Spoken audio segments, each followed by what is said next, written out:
반갑습니다. 오늘은 성령 충만을 받은 사람들의 예 세 번째로 사도 요한을 소개하겠습니다. 야고보와 요한은 형제요 어부로서 생활하다가 함께 예수님께 부름받아 12제자 가운데 속하게 되었습니다. 주님은 특히 이 둘에게는 보아너게 곧 우레의 아들이란 별명을 주셨습니다. 우린 예수님의 이 장명의 동기를 정확히 알지 못합니다. 별명은 일반적으로 좋은 동기에서 짓기 때문에 과격한 성격 때문이라는 부정적인 의견은 타당성이 약합니다. 오히려 그들 형제의 목소리가 우렁차다든지 혹은 큰 영향력이 있는 사람이 될 것이다라는 예언적인 의미가 있을 수 있다는 견해가 더욱 타당성이 있습니다.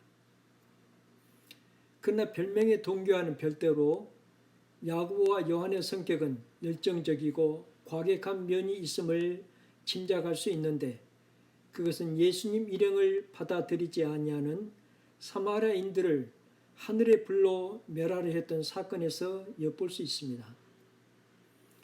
이후 형 야고보는 12제자 중 최초의 순교자가 되었고 요한은 반대로 사도 중에 가장 장수하여 전해지기로는 100세까지 살면서 초대 교회를 지도하며 요한복음과 요한 1, 2, 3서 그리고 요한계시록을 저술하였습니다. 제롬에 의하면 사도 요한은 매우 연로하였을 때에 에베소에서 청년들이 그를 의자에 앉힌 채 강대에 올려두면 소자들아 너희는 서로 사랑하라 는 말을 늘 반복했다 전합니다. 그래서 제자들과 교부들이 선생님 왜 같은 말을 자주 반복하십니까? 물으면 이것이 우리 주님의 교훈이다. 너희가 이것만 행하면 족한 것이다 라고 답변하였다고 합니다. 젊었을 때 불같은 기질의 요한은 이미 온유한 사랑의 사람이 되었습니다. 그는 하나님의 사랑을 깊이 깨달았습니다.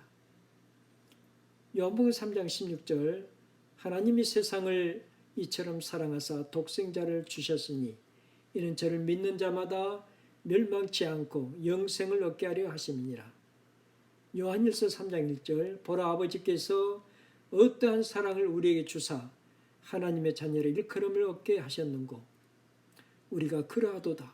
그러므로 세상이 우리를 알지 못함은 그를 알지 못함이니라. 요한일서 3장 자녀들을 우리가 말과 혀로만 사랑하지 말고 오직 행함과 진실함으로 하자. 이로써 우리가 진리에 속한 줄을 알고 또 우리 마음을 주 앞에서 굳세게 하리로다.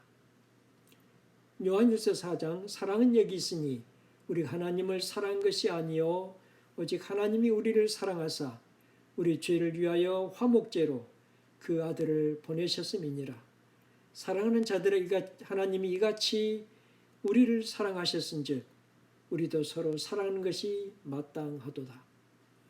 또한 요한은 예수님께서 승천하신 후 약 70년 동안 매일 주님을 생각하며 성령님의 역사 속에 주님이 하신 말씀을 깊이 깨달으며 또한 영적으로 그 시대를 깊이 살피면서 어떻게 해야 복음이 사람들에게 전달될 수 있을지 거룩한 고민을 가진 사람이었습니다.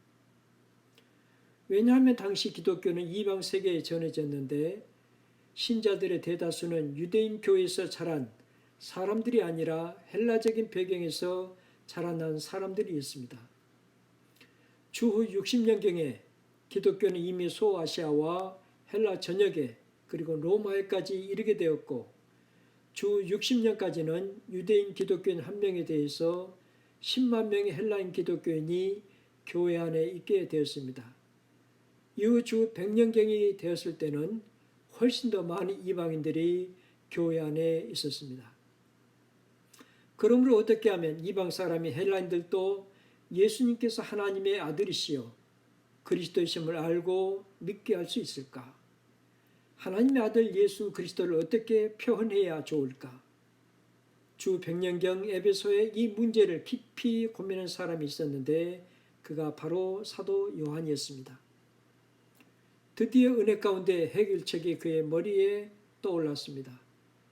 헬라 로고스를 발견한 것입니다. 헬라 로고스는 여러 가지 의미를 가지고 있는데 그중 대표적인 것은 말씀과 이성의 뜻입니다. 유대인은 특히 구약 성경의 창조 속에서 하나님의 전능하신 말씀과 지혜를 잘 알고 있었고 헬라인은 우주의 창조에서 이성의 개념을 잘 알고 있었습니다. 즉 무엇이 우주를 만들고 불변의 질서와 법칙을 만들어내는 것일까? 헬라인은 주저없이 바로 신의 로고스, 즉 신의 이성이라고 대답하였습니다. 그래서 요한은 이것을 포착하였습니다. 비록 헬라인의 로고스 개념과 유대인의 말씀 개념이 서로 완전하게 일치하지는 않지만 그러나 서로 이해하고 공감할 수 있는 내용이 있음을 발견하였습니다. 사실 온 세상 모든 나라의 언어를 다 동원한다 할지라도 완전하신 하나님이시여 완전하신 사람이신 예수 그리스도를 표현하고 형용하는 데는 한없이 부족합니다. 그럼에도 불구하고 요한은 마침내 예수님을 로고스로 소개합니다. 우리 한국 성경은 말씀으로 번역하고 있습니다.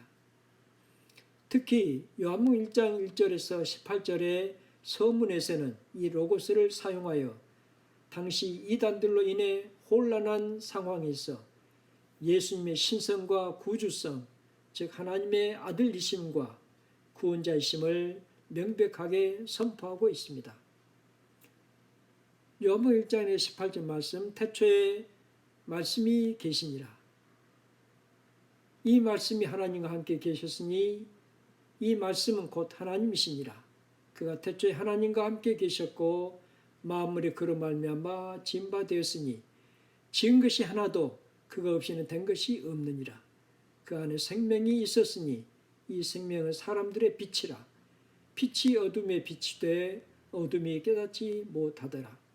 참빛 곧 세상에 와서 각 사람에게 비추는 빛이 있었나니 그가 세상에 계셨으며 세상 그로 말미암아 지은 바 되었을 때 세상이 그를 알지 못하였고 자기 땅에 오매 자기 백성이 영접지 아니하였으나 영접하는 자 곧 그 이름을 믿는 자들에게는 하나님의 자녀가 되는 권세를 주셨으니 말씀이 육신이 되어 우리 가운데 거하심에 우리가 그 영광을 보니 아버지의 독생자 영광이요 은혜와 진리가 충만하더라. 본래 하나님을 본 사람이 없으되 아버지 품속에 있는 독생하신 하나님이 나타내셨느니라. 이처럼 요한은 예수님을 로고스로 소개하므로 헬라인과 유대인을 물러나고 모든 사람들로 하여금 더욱더 폭넓고 더욱더 깊이 있게 예수님을 생각할 수 있도록 하였습니다.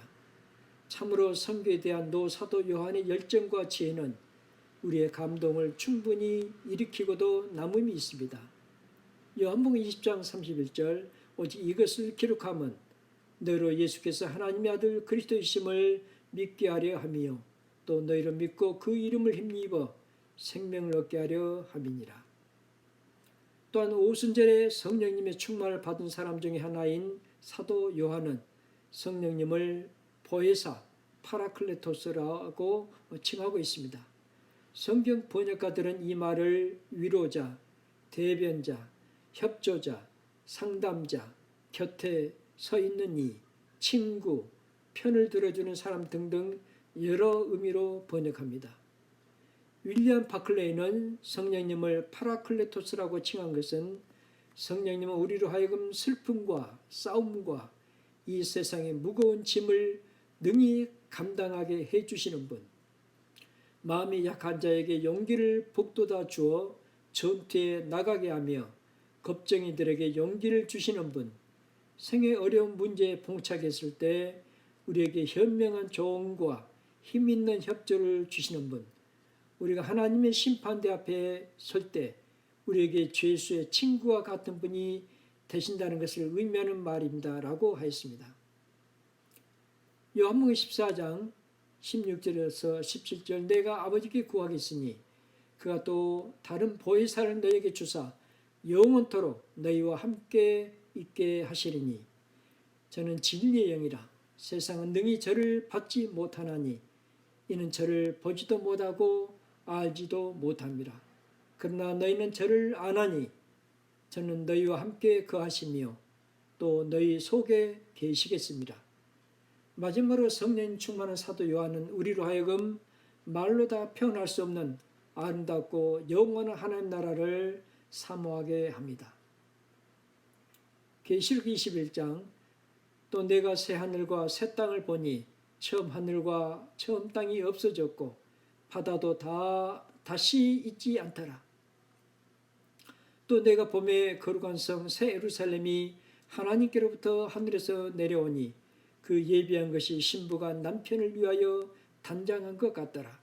내가 들으니 보좌에서 큰 음성이 나서 가로되 보라 하나님의 장막이 사람들과 함께 있음에 하나님이 저희와 함께 거하시리니 저희는 하나님의 백성이 되고 하나님 친히 저희와 함께 계셔서 모든 눈물을 그 눈에서 씻기심에 다시 사망이 없고 애통하는 것이나 곡하는 것이나 아픈 것이 다시 있지 아니하리니 처음 것들이 다 지나갔음이러라.